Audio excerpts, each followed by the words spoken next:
Hey everybody, Mitch Tanenbaum here. Thanks for joining me today. This is the security news update for March 3rd, 2024. In the security and privacy alerts department, um, Apple released a new feature in a recent iOS update called stolen device protection. And the idea is that if you try to do things that it considers an anomaly, it will ask you for additional authentication. Uh, One of the features you can turn on separately from other features is if you are at a familiar location, then it won't ask you for those additional um, authentication. The problem is it's not very selective about what's a familiar location.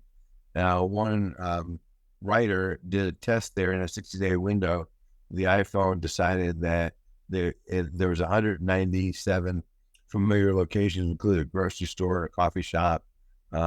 So you might want to turn off this familiar location feature in stolen device protection.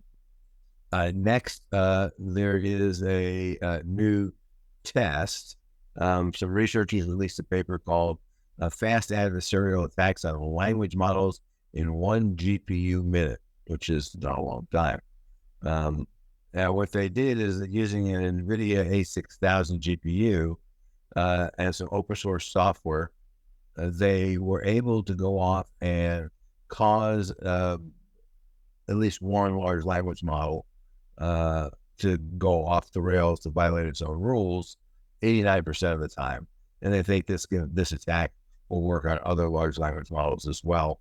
So, the challenge of guardrails, and this is definitely a work in progress. And I think that we're going to see challenges with this for a long time before we wrap our arms around that some way. Next, and this is an old attack vector, but it still works. And it doesn't require a lot of finesse to execute. But what some EU diplomats discovered is they were invited to a supposed wine tasting event with the Indian ambassador. Unfortunately, it turned out that it was not the Indian ambassador who sent them the email. It was just a piece of spam. Well done, spam, but a piece of spam. And all they got when they opened the invitation was their computers were infected with some malware, which they're calling spike wine malware. So bottom line is, something seems too good to be true. It probably is too good to be true. And, with diplomats and other people who are trying very hard to, get connected and this is, I can blame the diplomats, but not really. Anybody, a salesperson, for example, who's trying to generate leads, they get an email to an invitation to an event. They think they might meet some people. Well, the problem is it really an invitation to the event? So there's really no easy way for the end user to go figure out how to, protect themselves. This is going to be a technical problem where the malware never makes it to the end user's computer. Next, in the software and hardware to check out department, Microsoft has released Windows 11 Moment 5. These naming conventions drive me nuts, but whatever. It's for Windows 11, 23H2 and 22H2, and it includes some new AI features, a bunch of new AI features for many different applications and other new features. So if you don't push the update now, it will be forced on you in April. So just kind of, caveat emptor. You're going to get it one way or another, whether you like it or not. Next, Intel has announced some new processor chips. Their 14th generation chips, so they're calling them Core Ultra V Pro.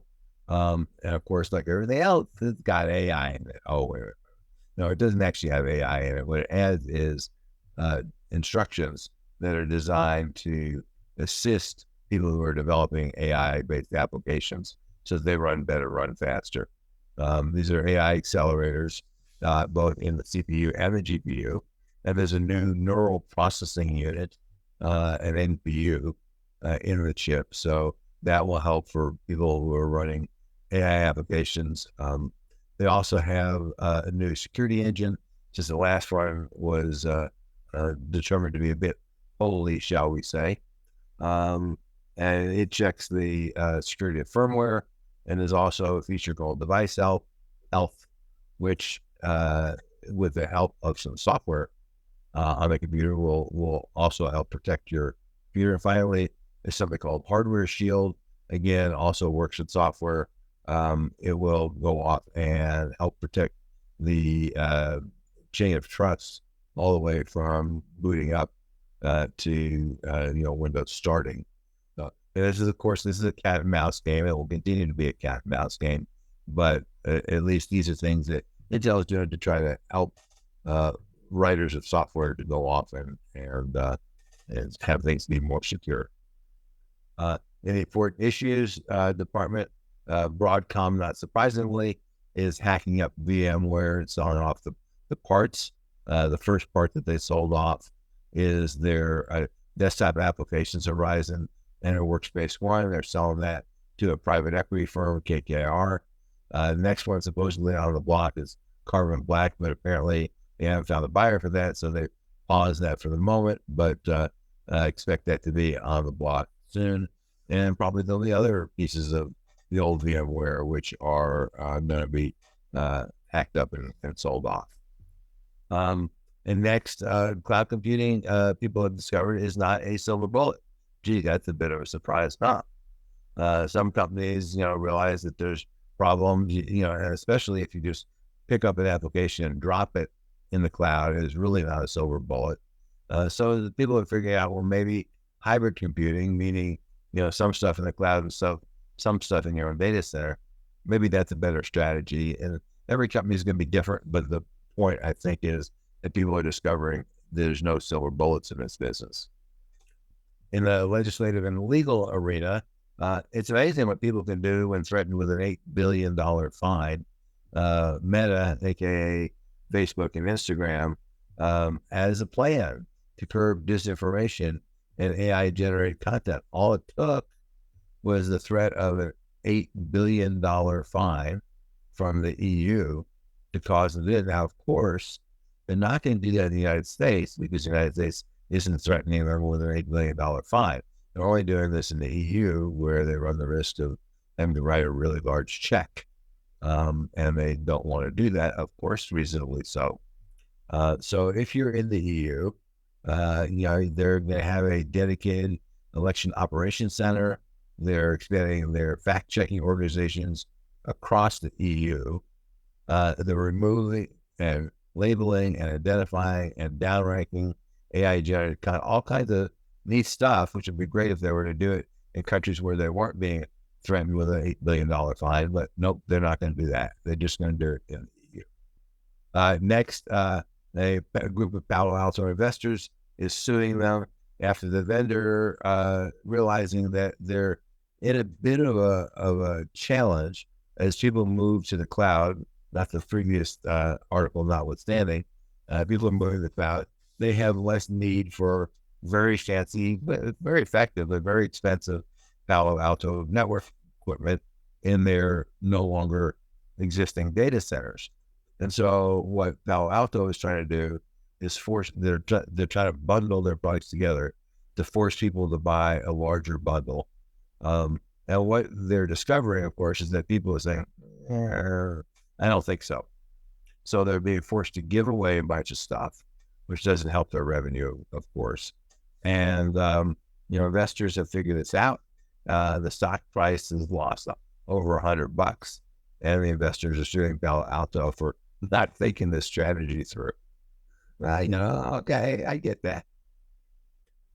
Next, in the legal department, Trump is being sued by his Truth Social business partners. I guess there's a long list of lawsuits. That's just one. Apparently, his business partners are not really thrilled with a dilution scheme for the stock that someone came up with, and I guess Trump did. The idea was that they wanted to dilute not his partners, but someone else, the partner's share of which was 10%. Trump had like 90% because he was putting up all the money and taking all the risk. And they wanted to dilute that 10% down to 1%. The partners weren't terribly thrilled with that. They threatened to sue him. They threatened to block the Truth Social merger with the SPAC that would allow it to go public. The price of the Truth Social stock has gone down significantly, like 20% or more. And the SPAC says that this lawsuit could significantly impact the proposed merger. Yeah, no kidding. And negatively impact investor confidence and market perception. It probably would. Evidence is that share prices is way down. So I guess there's some truth to that. Next, FISA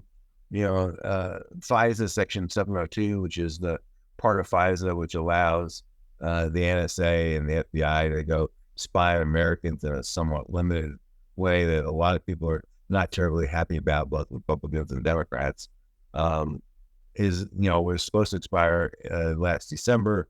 The Congress kicked it can down the road till April 17th or 19th, I forget which. And so now the administration is going to the FISA court saying, we want you, the court, to go off and renew this, extend this for 1 year, which apparently is within the legislation that allows them to do that. There's two outcomes that can happen out of this. This could just be a ploy to go off and get Congress to act, which seems like a reasonable thing to do. Alternatively, if they actually do this, it could annoy Congress enough, and given that there's enough Republicans and enough Democrats that are not terribly happy with the way any administration, Republican or Democrat, has gone off and dealt with spying on Americans, that they could just pass a law and just kill 702 period, at which point the FISA court would not be able to resurrect it. So, we don't know. And of course, in January, there'll be a new Congress, a new administration, whatever that looks like. We don't know what that's going to look like. That administration might be even less receptive to what's going on, and Congress less receptive. So it's unclear. They could potentially get it renewed for a year, but it might create some long-term animosity. In the education department, we have an article on prompt engineering. That's becoming a really important thing now as AI is taking off like our gangbusters. And so understanding exactly how to create prompts in a way that causes the AI, large language models, to work better is a really useful thing.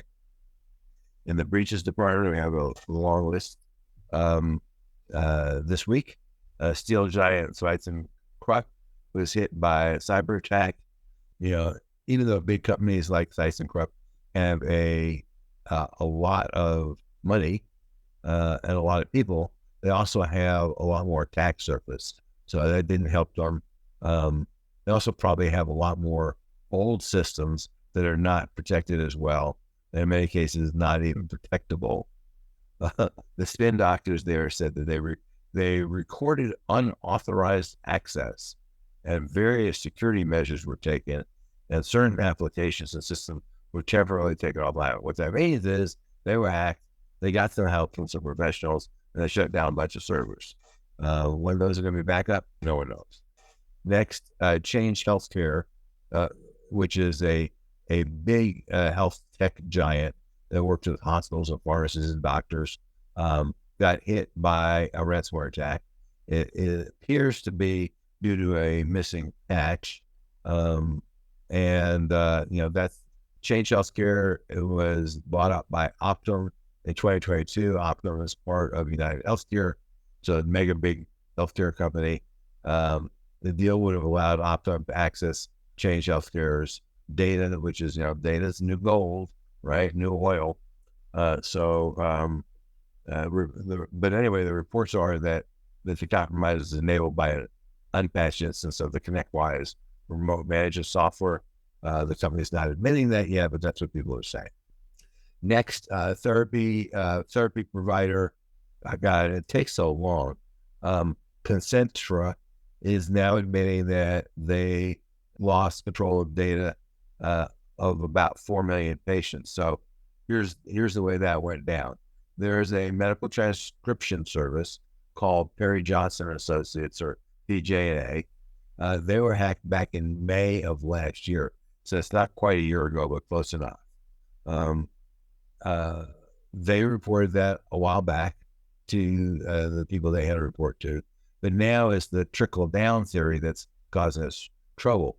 So Concentra, who does physical therapy, just announced that 3.9 million of their patients' data was compromised, and they have a great excuse because they're checking things out and they wanted to understand it, and it took them 10 months to figure it out. Well, kind of the horse is out of the barn by that time. If the data was going to be used or sold, it's probably already done that. So, whether they get away with that, I am sure that they will get sued. I think there's no question about that. They will claim, the people who are suing them will claim that this is not timely notification. To wait 10 months to tell me that my data was hacked is unreasonable. It is certainly possible that PJ&A will either file for bankruptcy or go out of business, and that will leave their customers holding the bag. Their customers being the hospitals and pharmacies or whatever, whose data was actually compromised. In this case, Concentra, most recently admitted that. So we're still in a bit of a mess. Next, pharma giant Consora, which is different than Concentra, and they just changed their name from AmerisourceBergen, did file the barely legal minimum requirement 8K paperwork with the SEC last week. They're a $230 billion company, and they said that there's a cyber attack that resulted in personal information being stolen. At least they're being honest. They don't know what the financial impact will be, which is probably fair. They don't, because they don't know who's going to sue them for what and who's going to fine them and how much. So until they know that, they really can't say whether it's going to be material or not. But since it wasn't ransomware, they're just going to keep operating as usual, because after all, just because people steal data from you doesn't mean you should actually do much. Next and last in the legal department, I call your bluff. You remember I reported last week that the Lockbit gang resurrected itself after the feds took it down a little bit. They sort of resurrected itself, apparently. They hacked the Fulton County, Georgia, amongst other things, legal system. They claim to have stolen a bunch of data from the DA and courts and stuff like that. It appears that the Lockbit gang lost that data as a result of the feds taking down their servers. They apparently did not have adequate backups. They had backup of some stuff, but apparently not backups of everything. So the data that was stolen, apparently, they're not admitting any of this, so we're just speculating here, that they lost the data when the feds seized some of their servers, and now they're claiming that Fulton County paid them, which is why they're not releasing the data. Fulton County swears they didn't pay them. In this particular case, they tend to believe the county, and I think the Lockbit gang is just trying to cover their butts. On the other hand, I wouldn't be surprised if they try to break in again to Fulton County, and certainly to other places as well. We will see whether they are successful at that. Don't know. So as I said, the Russian hacking group is not gone. They are Russian. Lockbit is Russian, and they're not happy. They're saying all bets are off now. Anything is fair game. And as an affiliate who's using their software, we're going to give you most of the money. We're just going to take a little bit of it, and you're free to hack anybody you want, including healthcare, whatever. We don't care. We're just mad as hell. Whatever happens, we don't know, but we'll find out.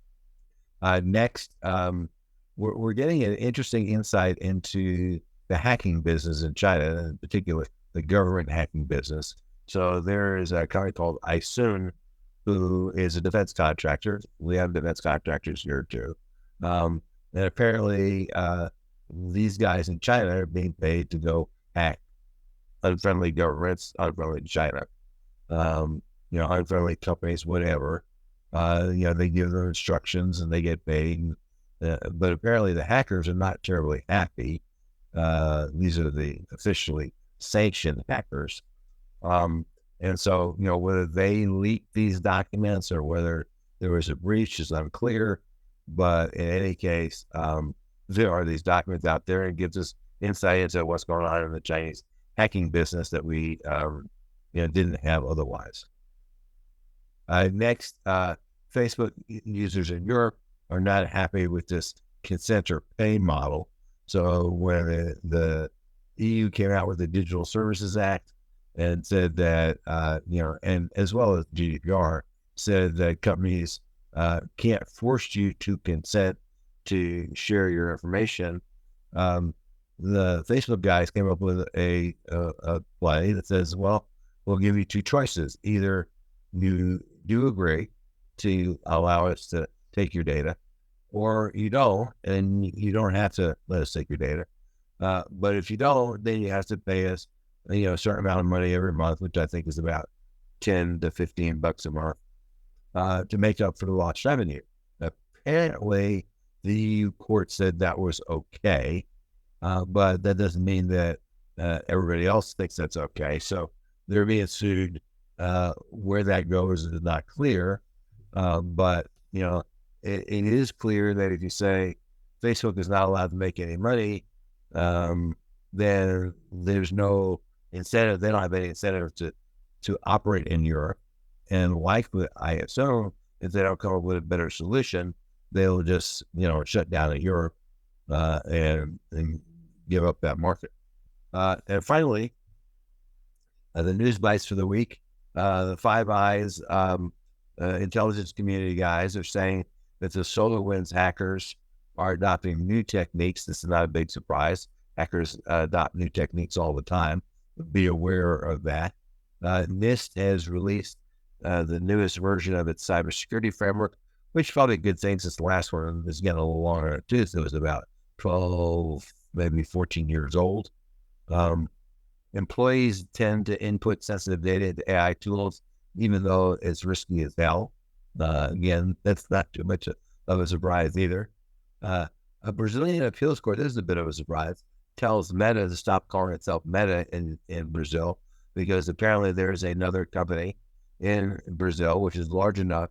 It's called Meta, and it has been targeted with more than 100 lawsuits because people are confused about Meta US and Meta Brazil, which have nothing to do with each other. And they're having to defend themselves, or at least get excused, and explain to the court that this is not them. And the appeals court in Brazil agreed and said, Meta, stop using that name in Brazil, or we're going to fine you, I forget what it is, $20,000 a day or something like that. If you don't stop using the name, we'll see what happens there. And the White House has released an executive order that blocks the mass transfer of sensitive data to countries which we deem not very friendly. Is that going to stop all of the data? Absolutely not. But is it helpful and good? Yeah, probably. Yeah. Anything that does that is probably not a bad thing. So with that, that's all I have for today. If we can help you with anything, please let us know. And until next time, stay safe. Thanks for listening. Thank you for watching. For more information or to purchase this or any other of our board or executive services, visit us at cybersecurity.com. Call us at 303-887-5864 or email us at rh@cybersecurity.com. Goodbye.